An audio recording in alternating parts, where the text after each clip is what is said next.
sea, viva el consenso, viva la corrupción, viva el toma y daca, viva la entrega de cargos a cambio de plata, viva, digamos, bueno, digo, esto además no debería sorprender, ¿no? Digamos, ya en algún momento algún diputado del radicalismo me amenazó con que si quería sacar las leyes, tenía que entregar cargos y favores a las políticas. El gobernador de Córdoba llorando por 20.000 millones de pesos, digamos, de los subsidios, y sucede que paga en pauta oficial 27.000 millones de pesos. Bueno, que deje de arreglar con los medios para que hablen bien de él y no lo critiquen. La verdad es que los diputados,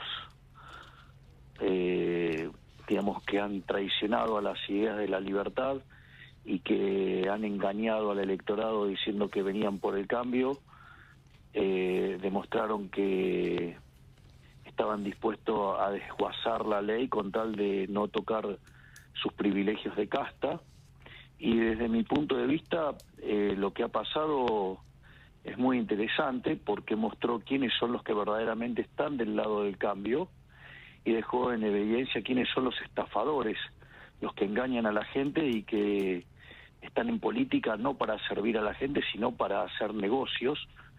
Y a mí me parece que eso fue muy positivo, dejar en evidencia quiénes son los que engañan y estafan a la gente. Por lo tanto, como experiencia, como principio de revelación, es fabuloso lo que ha pasado.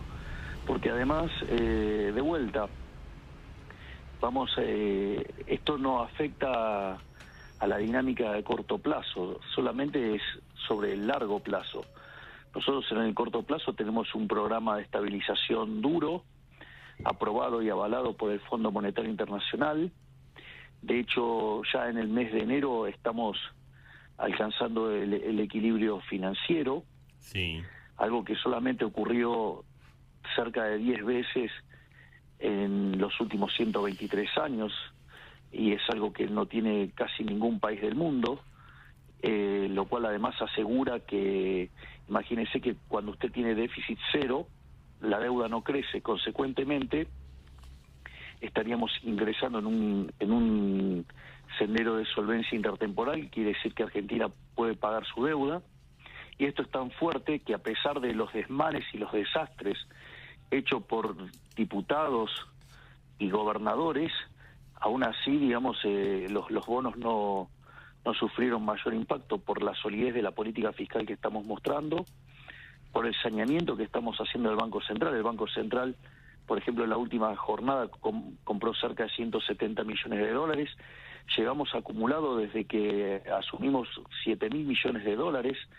Por lo tanto, además estamos saneando el Banco Central y cada día abrimos más restricciones del mercado de cambios. Por lo tanto, estamos llevando a cabo un programa de estabilización muy sólido, muy contundente, y eso hace que, digamos, no vamos a permitir los desmanes de la política y ese toma y daca, porque en el fondo cuando hablan de consenso, ¿qué es de lo que hablan? Son unos corruptos los que hablan, digamos, o sea, viva el consenso, viva la corrupción, viva el toma y daca, viva la entrega de cargos a cambio de plata, viva, digamos, bueno, digo, esto además no debería sorprender, ¿no?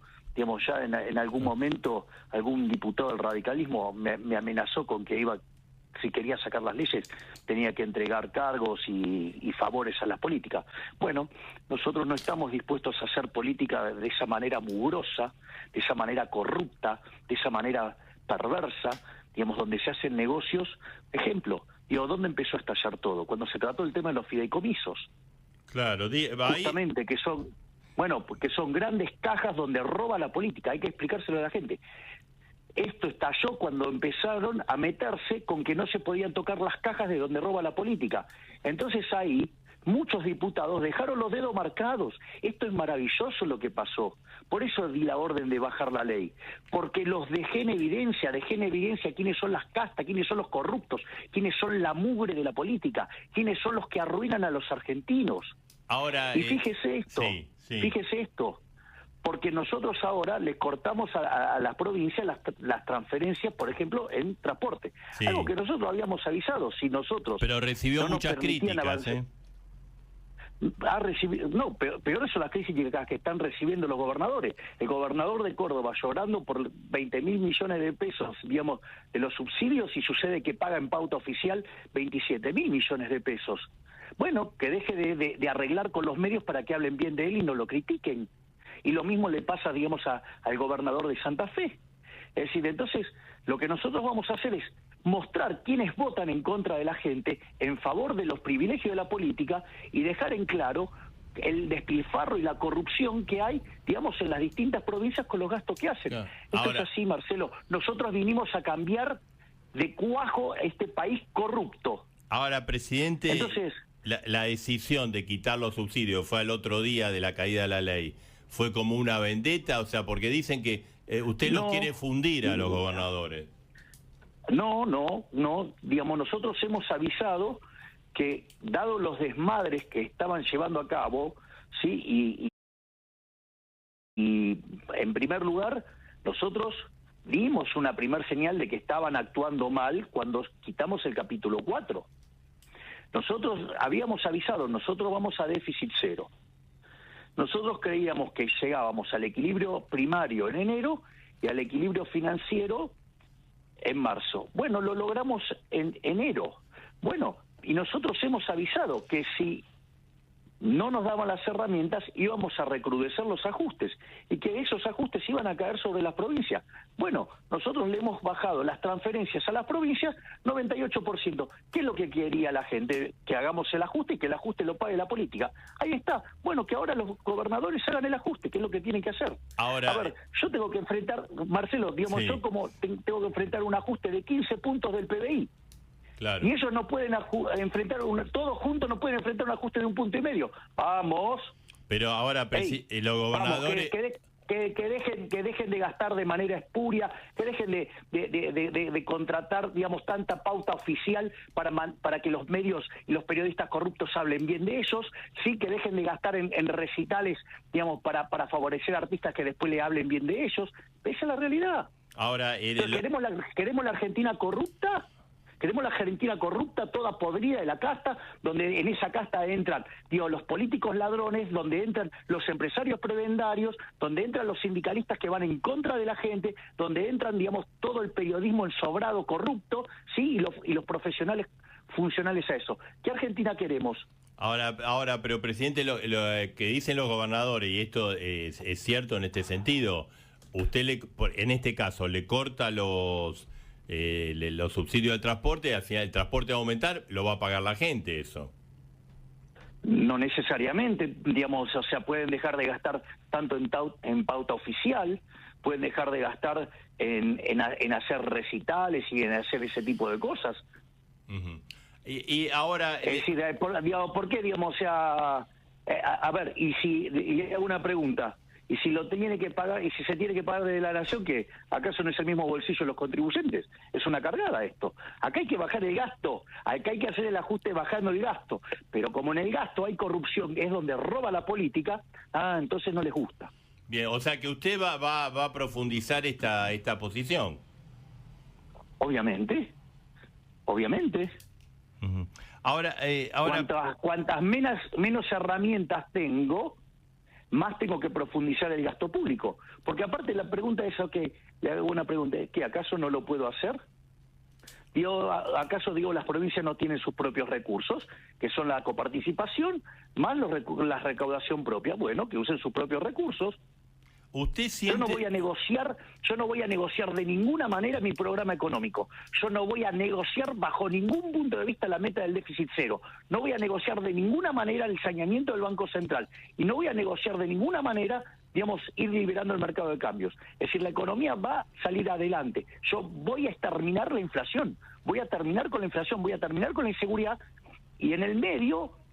también voy dejando en evidencia quiénes son los políticos corruptos. ¿Y quién, digamos, usted mencionó, lo criticó a Yarlora, a Puyaro, ¿qué otros gobernadores usted considera que lo traicionaron? A ver, veamos quiénes son los que votaron en contra y vayamos a buscar qué es lo que hacen. O qué cosas estaban defendiendo tan férreamente. Claro. Porque, digamos, atrás de esas defensas de los fideicomisos, atrás de la defensa de regulaciones, de prohibiciones, del otro lado hay gente. Entonces lo que habría que hacer es una investigación. De hecho, nosotros, nuestro ministro de Justicia, Mariano Cuño Libarona, justamente, digamos, impulsó la creación de una fiscalía para justamente analizar estos tipos de cosas, porque, digo, a ver, nosotros tenemos, a ver, tanto el decreto de necesidad de urgencia como la ley de bases tiene 3 pilares. Una es devolverle libertades a los individuos, que implica pérdida del poder político. Soy el primer político que manda un decreto de necesidad de urgencia donde le devuelve libertad a la gente. Sí. Ahora, a Alberto Fernández y a todos los demás le votaron cualquier cosa y siempre era quitarle, de esta vez que es darle libertad a la gente, no quieren. ¿Por qué? Porque implica pérdida de poder para la política. Claro. No solo eso, lo otro que nosotros proponemos es hacer que los mercados sean mucho más competitivos. ¿En beneficio de quién? En beneficio de la gente. Pero claro, todo eso que son regulaciones y tongos, son todos robos y acuerdos entre empresarios prebendarios y políticos corruptos. Y lo otro que nosotros estamos eliminando es directamente curros de la política. Entonces, claro, o sea, la corrupción de la política, claro, entonces usted toca los fideicomisos y saltan como leche hervida, y claro, ¿sabe la cantidad de gente que muerde de ahí, que lleva una vida, digamos, de magnates? Bueno, entonces nosotros vinimos a cortar con eso, nosotros vinimos a cortar los privilegios de la casta, por eso se ponen así, por eso es maravilloso lo que pasó fue maravilloso porque los dejó en evidencia. Ahora, los dejó en evidencia, tienen los dedos sucios, ahí quedaron mucha gente con los dedos sucios. Ahora, presidente, ¿usted va a insistir con la ley o el contenido de la ley, no sé, con la misma ley o otro formato de leyes por partes? ¿Cuál es su idea? A ver, mire, Marcelo, a ver, el tema es el siguiente, porque esto también es importante saberlo. Con lo que estamos haciendo en materia fiscal, monetaria y cambiaria, nosotros estamos bajando la tasa de inflación, porque la tasa de inflación, usted sigue los números, mire mayorista y va a ver Sí. cómo se está desplomando la tasa de inflación. Pero diciembre fue No un solo fogonazo que hizo Bueno, caer, pero usted, hizo caer el pero que salario, a mí me va a ¿no? echar la culpa, digamos, a mí me va a echar la culpa en diciembre por los desmanes que hizo el gobierno anterior, cuando la política monetaria tiene un rezago de 18 meses. No, le Seamos digo, serios, por favor. lo que pasa es que la Seamos serios, gente... por favor. Digamos, el gobierno anterior me dejó plantada una hiperinflación. Me dejó una inflación que venía corriendo al 15.000% anual. Si usted toma la inflación de mayorista, que fue 52%, le da 17.000 anual. Digo, que me va a echar la culpa a mí, digamos, del desmane que causaron los kirchneristas. Me va a echar a mí la culpa de los 15 puntos de déficit fiscal, 5 en Nación y 10 en el Banco Central. Vamos, seamos serios, por favor. Digo, porque ni siquiera, usted no tiene ni tiempo para generar semejante desmadre en tan poco tiempo. Lo que pasa, entonces, Javier, lo que pasa es que la gente tiene continuidad. Quiero seguir. O sea, entonces es cierto que... ¿Qué continuidad? No, la gente no quiere continuidad. ¿Qué continuidad va a querer si, digamos, llevamos 100 años de decadencia? No, digo... ¿Qué quiere? ¿Convertirse en una villa miseria? No, digo, el 18, el 9 de diciembre estaba el anterior gobierno, se produce este fogonazo inflacionario y usted asume pero al usted, otro... digamos, pero usted cree que... Cayó el salario, ¿qué responsabilidad tengo yo? Bueno, pero digo, esa es la consecuencia, digamos, o sea, el salario, ¿sabe por qué cae? Cae por la falta de productividad. Y la falta de productividad se cae porque se cae la inversión. ¿Usted cree que la inversión se cayó, digo, conmigo o viene 20 años destruyéndose la inversión en Argentina? No, evidentemente recibió una herencia. A ver, Marcelo, vamos a ponerlo en negro sobre blanco. Sí. Hoy los salarios en Argentina oscilan entre 200 y 300 dólares. Ahora, yo le cuento, digo, la convertibilidad era 1.800. Si usted hubiera mantenido un sendero razonable, sí estaríamos en 3.600. Bueno, digo, el populismo de los últimos 23 años, ¿qué nos costó? Y nos costó 91,5% de nuestros ingresos. Listo. Claro. Le quería preguntar... Bueno, entonces, usted no me puede venir a achacar a mí por los desmadres que hizo la casta política en los últimos 20 años, ni por lo que se viene haciendo en 100 años, cuando en realidad justamente lo que yo vengo es a cambiar eso. Es más, le voy a decir algo. Sí. Entre el DNU y, ¿cómo es que se dice? Y la ley de bases, sí, implicaban 1000 reformas. Esas reformas implicaban que en términos de libertad económica Argentina saltaba 90 puestos y eso hacía que Argentina entrara en un sendero que en el lapso de 20 años lo pudiera convertir en un país como Alemania. Digamos, Claro. ¿qué hicieron, digamos, los delincuentes, esos que traicionaron, porque hicieron campaña desde el cambio, pero después cuando, digamos, esto digamos, siempre lo explica muy bien Mauricio Macri, pero la mía está, ¿no? Bueno, es decir, empezaron con que la de ellos estaba, con la que de ellos no se tocaba, Sí. entonces, bueno, estaban desguazando la ley, la estaban arruinando, entonces decidí sacarla, porque en el fondo, ¿sabes lo que pasa? Estaban dejando el envoltorio, la cáscara, pero adentro lo habían llenado de estiércol. ¿Sí? Estaban llenando todo de excremento. Entonces, digamos, o sea, era cambiar para no cambiar nada. Claro. Entonces, frente a eso, ahora, ¿cuál es la consecuencia? Que esos traidores, esos, digamos, que viven de la política a costa de los argentinos de bien, ¿sí? Bueno, le sacaron a los argentinos la posibilidad de esta mejora en términos de libertad económica. Entonces, Argentina, en lugar de poder alcanzar, no sé, en lugar de duplicar su PBI, por ejemplo, en 7 años, ¿sí? Bueno, entonces ahora, digamos, con este desmadre que causaron, bueno, tardará 20 años. ¿Me comprende? Sí, o sí. sea, o más.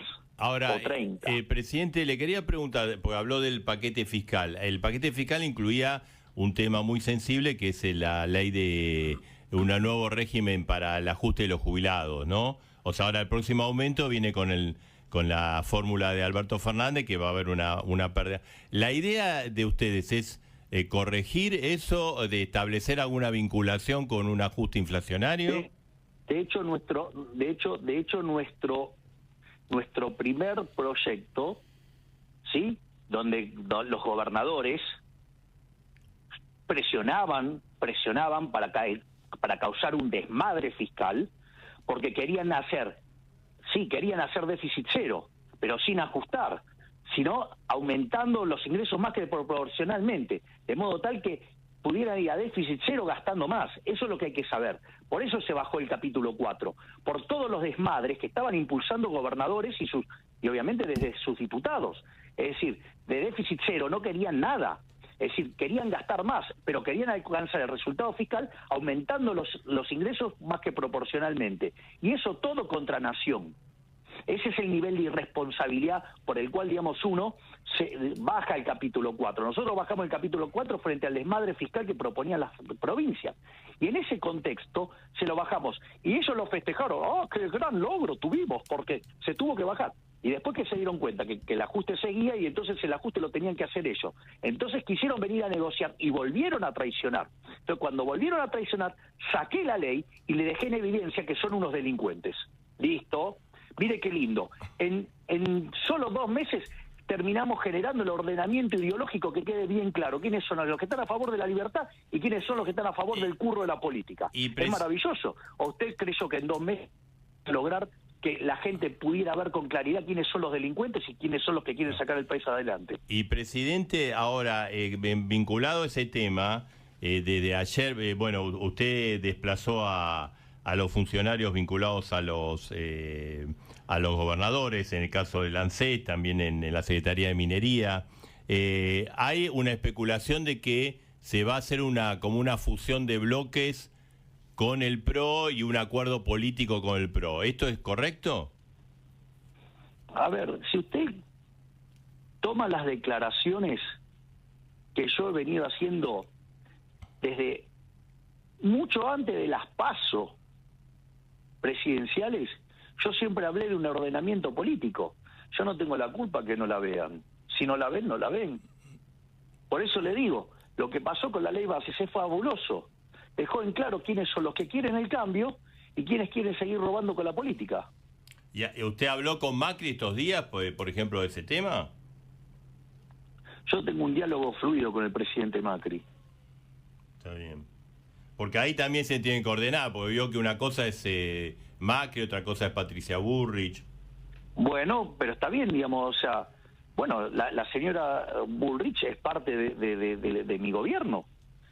digamos, es nuestra ministra de Seguridad y de quien yo estoy infinitamente orgulloso, igual que, por ejemplo, Luis Petri, nuestro ministro de Defensa.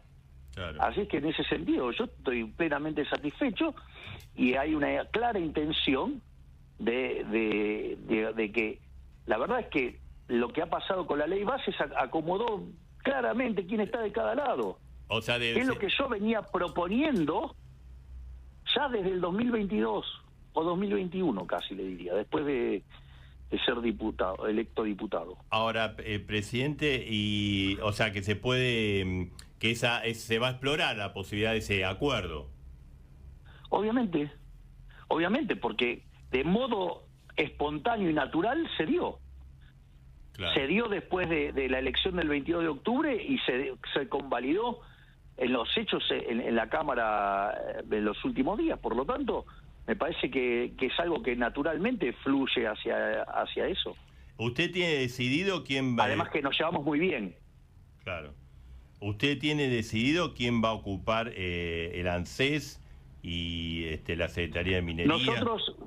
Nosotros, por ejemplo, en el caso de ANSES tenemos en este momento 4 candidatos, que son candidatos de técnicos, así es que digamos, yo, de hecho, afortunadamente, dado el interés del Papa Francisco en lo que estamos haciendo en materia de capital humano, vino Sandra Petovelo aquí sí. a Roma, así es que, y como ANSES depende de ella, así que seguramente en algún momento estaré trabajando en eso. Uh-huh. O sea, ¿se va a consultar a la iglesia? No, le digo que Petovelo está acá en... va a hablarlo Roma, con entonces, ella, claro. Sí. Y ANSES depende de Petovelo. De Petovelo, sí. Presidente, está Daniel Moyo, le quería hacer una pregunta. Sí, Daniel. Javier, buen día. Dani Moyo, ¿cómo estás? Hola, Daniel, ¿cómo estás? Muy bien, muy bien. Recién decías en esta charla con Marcelo, después te quiero preguntar algo de nombres, pero digo que el Banco Central sigue acumulando reservas. ¿Esto significa que cada vez estamos más cerca y ratificás la dolarización? Cada vez estamos más cerca de poder dolarizar. Tenemos acumulados cerca de 7.000 millones de dólares de reservas. Y la base monetaria son 7.000, ponele 8.000 millones de dólares. O sea, estamos a nada. ¿Esto quiere decir que la dolarización puede llegar este año? Los pasivos del Banco Central. No, demanda un poco más de tiempo porque hay que hacer reformas en el sistema financiero como para que sea apto para un sistema dolarizado. Pero se avanza, en esa idea. Pero fíjese, estamos muy cerca. Si la base monetaria son 8.000 millones de dólares y tenemos 7.000 millones de dólares de reservas, quiere decir que estamos en un 87,5%, si no me equivoco, ¿no? Claro. Y la otra... hablabas de la inflación. ¿Qué inflación esperás para este mes? Se conocen ya los datos de capital. ¿Y cuándo crees que podemos llegar a un dígito? Digamos, pueden ocurrir siempre cuestiones puntuales que afecten transitoriamente que haya un salto en los precios. Pero si nosotros, seguimos con este sendero en el cual tenemos equilibrio fiscal y además, porque esto es muy interesante que lo noten. Sí. Nosotros emitimos dinero para comprar dólares, tenemos todavía el problema de la emisión endógena por sistema financiero, que es lo que estamos haciendo el saneamiento del Banco Central, y aún así la base monetaria no se mueve. ¿Por qué? Porque contraemos por fisco y por BOPREAL. Claro. Esto es muy interesante, porque la base monetaria en pesos sigue siendo la misma, sí, pero los dólares que la respaldan es cada vez más grande. Claro. Esto es muy importante para notar cómo... Esto muestra, por ejemplo, cómo estamos saneando el balance del Banco Central.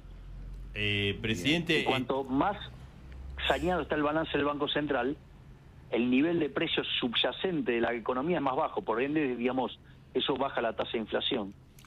Presidente, está Sergio Rubín, que también él está en Roma. Le quería hacer una consulta. Sergio.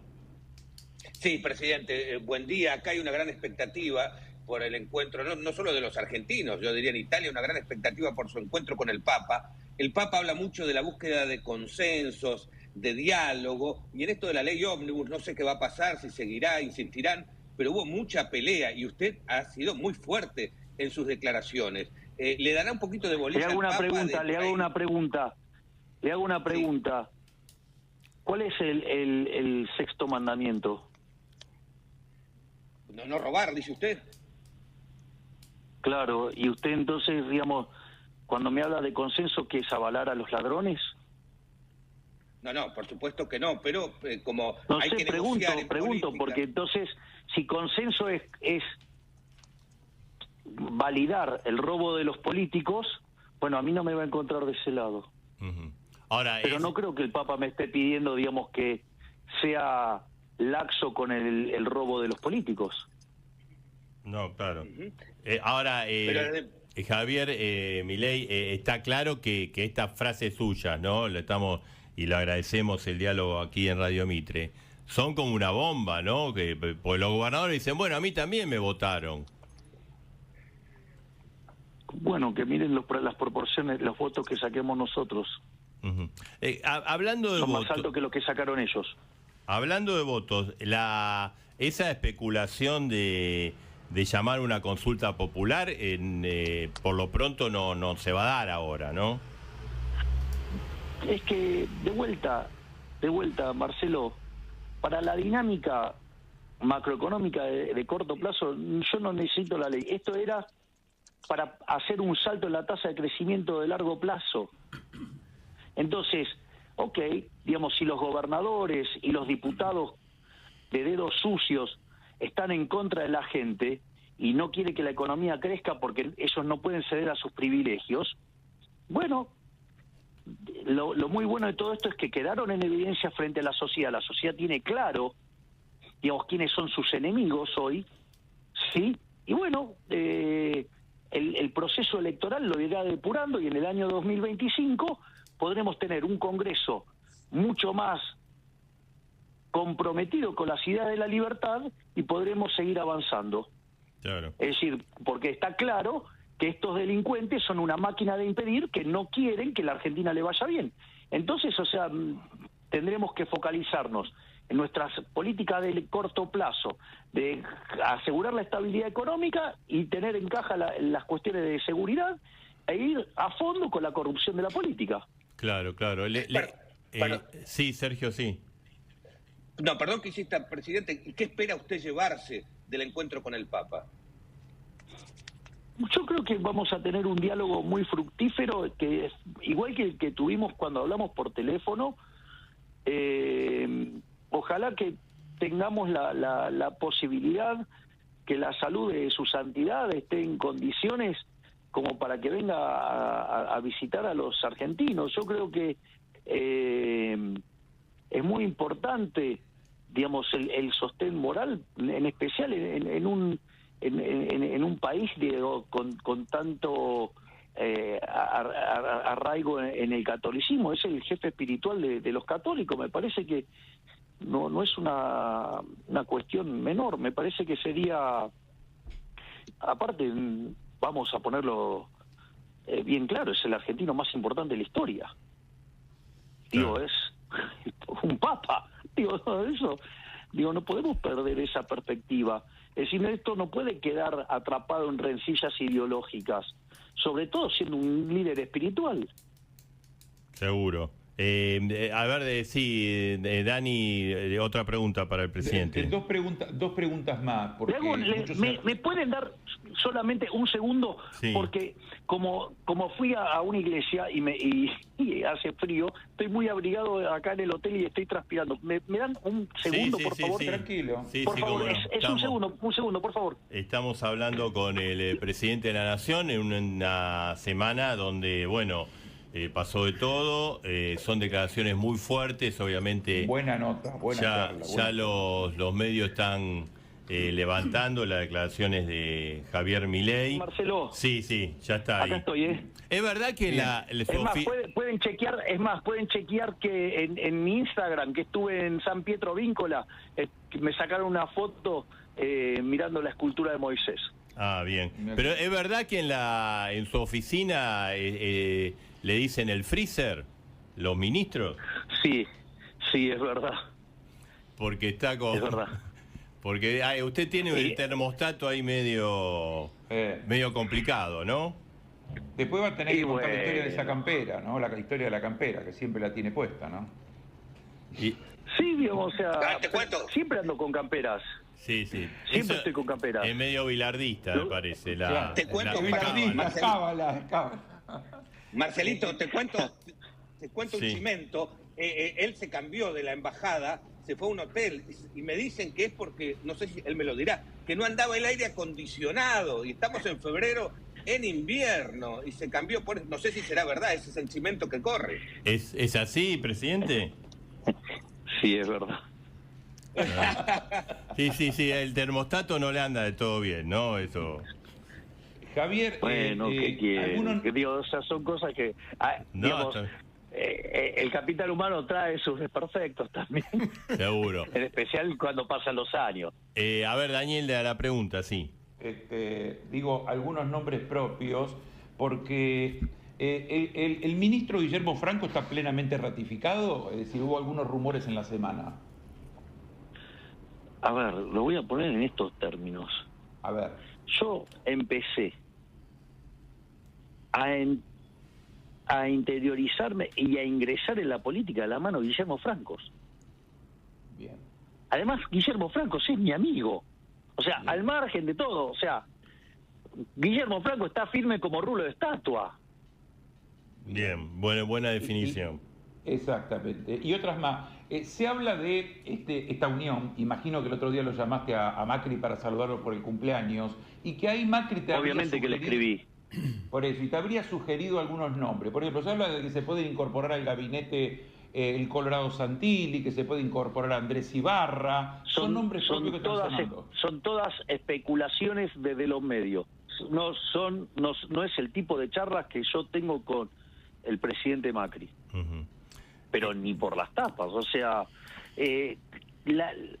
la discusión, perdón, las charlas, no sé, pónganle el nombre que quieran, que tengo con el presidente Macri y que están en la misma línea con la doctora Bullrich, es cómo se construye un espacio político que represente plenamente el cambio y podamos avanzar en las reformas que hagan Argentina un país grande nuevamente.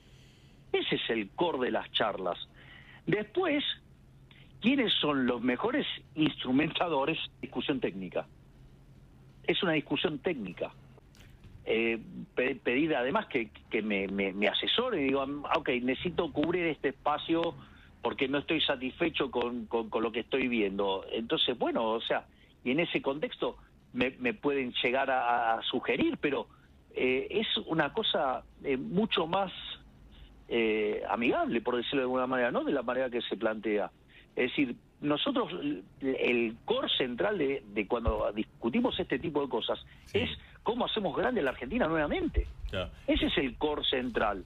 Entonces, y además, o sea, yo, digamos, escucho mucho las experiencias que me transmite el presidente Macri, porque eso me permite resolver algunas cuestiones de un modo mejor. Mire, les puedo contar un caso concreto Sí. de cómo las recomendaciones y que me hace el presidente Macri a mí me suma muchísimo.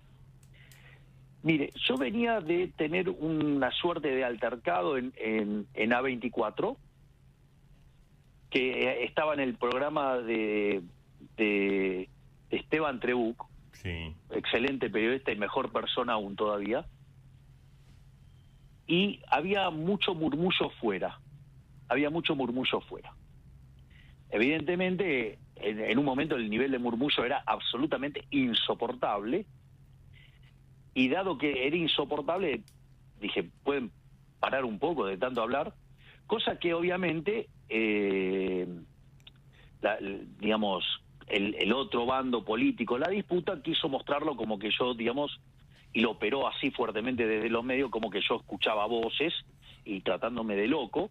Sí. Y afortunadamente después la verdad salió a la luz, y eso permitió que se supiera que en realidad, digamos, estaba el paro y era un escándalo el ruido fuera de lo que era la sí. zona del estudio. Entonces Mauricio Macri me explica, me dice, mira, acá a mí me pasaba lo mismo, me dice. Cuando vos vas a la apertura de sesiones, sucede que te gritan y todo, y si vos le contestás, quedás como un loco porque ellos tienen los micrófonos cerrados y vos tenés el micrófono abierto.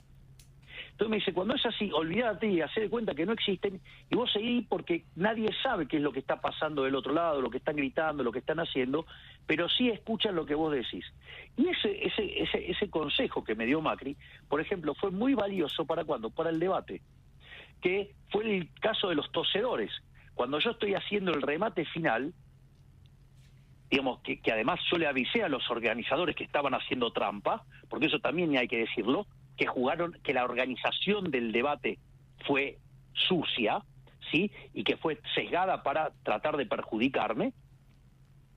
Una de las cosas que hicieron de último momento fue cambiar la disposición de la gente en el auditorio.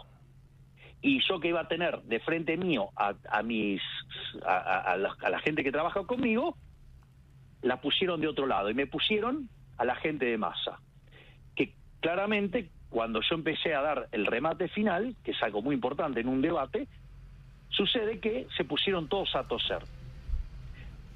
Fue tan grosero que lo que hicieron que justamente la gente detectó las toses mientras que yo hablaba. Y a partir de ahí se empezó a investigar y se notó que Massa tosía cuando yo hablaba, y eso era una orden para que su gente, digamos, tratara de molestarme cuando yo hablaba. Si no hubiera sido por el consejo de Macri, probablemente yo hubiera sido afectado negativamente por eso. ¿Por qué? Porque eso me hubiera sacado de las casillas, y que de hecho, digamos, dentro del grupo de brasileros que tenían contratados para hacernos campaña negativa, también tenían un grupo de psicólogos para buscar qué tipo de agresiones hacer, por ejemplo, durante el debate. Estoy contando mucho de cómo funciona la basura inmunda de la política. Y esos consejos de Macri a mí me fueron de suma utilidad. Y afortunadamente después eso se conoció públicamente y quedó en evidencia lo sucio que estaban jugando, ¿no? Presidente, y hablando de... Esto también le cabe a los organizadores. Claro, hablando cosa que cuando a mí me lo dice Alejandro Gorenstein, en ese mismo momento se lo señalo que estaban siendo cómplices de una trampa. Y me dijo, no, bueno, pero eso no está permitido. Si no hay penalidad, que digamos lo van a hacer igual. Y efectivamente pasó. ¿También la bronca suya ahora es con Massa y con Larreta? No. Yo digo ¿por qué confunden que yo sea apasionado con bronca? Uh-huh. Esa parte no la entiendo. No, eso lo conocemos. Es decir, no, ¿acaso toda la gente tiene que tener el mismo tono de voz? No. Un tipo apasionado. Y hablo apasionadamente. Presidente... Y además estoy medio difónico hoy encima. Sí, lo vamos con lo cual me cuesta más hablar. Vamos, le quería preguntar, ¿qué pedido hizo en el Muro de los Lamentos? No, fui a agradecer. Yo fui a agradecer. Para mí, digamos, o sea, para mí, digamos, la vida es muy generosa para conmigo. Y entonces, o sea, y yo que soy una persona creyente, fui y di gracias a Dios por lo generoso que es conmigo. Está bien, pero después se emocionó, lloró, digamos, intensamente. Porque con Axel, mi rabino, Axel Vanish, cuando nos conocimos, nos comprometimos a que íbamos a llegar juntos al Muro de los Lamentos. Por eso llegamos de la mano al muro. Claro. Y para mí fue un momento muy emocionante. Para mí, porque yo descubrí un mundo espiritual mucho más amplio conociéndolo en la interacción con el rabino Axel Vanish. Entonces fue un momento muy fuerte, porque piense que nosotros tenemos diálogos muy profundos en una frecuencia de una vez cada 2 semanas. Yo paso muchos Shabbats con la familia de Axel. De hecho, voy con Fátima a la casa de Axel a pasar de Shabbat. Ajá, bien. Presidente, le agradecemos mucho el diálogo con Radio Mitre. No, por favor, un placer enorme. Es la marcha del león, rugiendo cada vez más fuerte, llevando la libertad, tratando de cambiar la suerte. Es la marcha del